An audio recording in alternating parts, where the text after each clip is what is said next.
Se você já recebeu o diagnóstico que apresenta bruxismo, ansiedade, déficits de atenção, inclusive está tomando aí Ritalina para controle da sua ansiedade, para regular a sua concentração.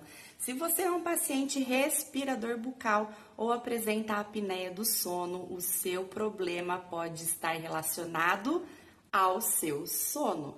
O seu sono é super importante para várias funções sistêmicas e ele deve ser um sono reparador. Então, observe como está sendo o seu sono. Você tem dificuldades para dormir? Você tem despertares durante a noite? Você não consegue chegar naquele sono profundo reparador? Então, você está tendo problemas em relação à produção hormonal, reparação tecidual, eliminação de toxinas cerebrais, concretização de memória e produção hormonal.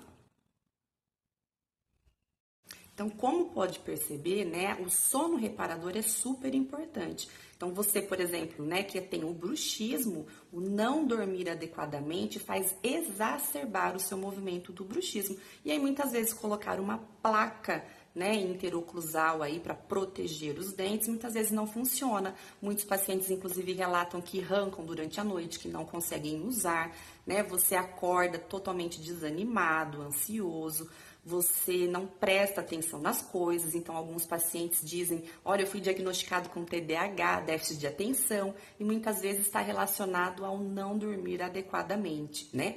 Também a parte odontológica pode contribuir para você respirar melhor pelo nariz. Então, existe aí aparelhos odontológicos através de ortodontistas que fazem a expansão da sua arcada, junto com o fonoaudiologista que posiciona a sua língua, né, na posição adequada.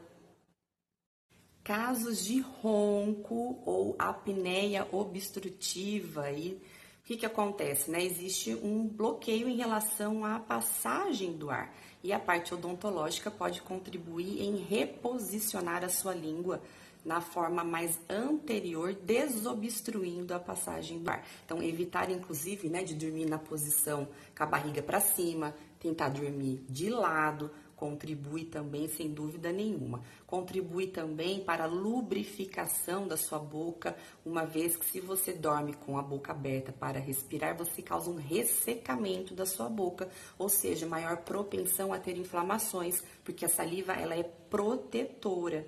Casos, muitas vezes, de criança que usam aparelhos e tem recidiva, porque eu, por exemplo, sou um deles. Eu respirava pela boca e não observaram-se isso e eu tive que usar aparelho todo de novo.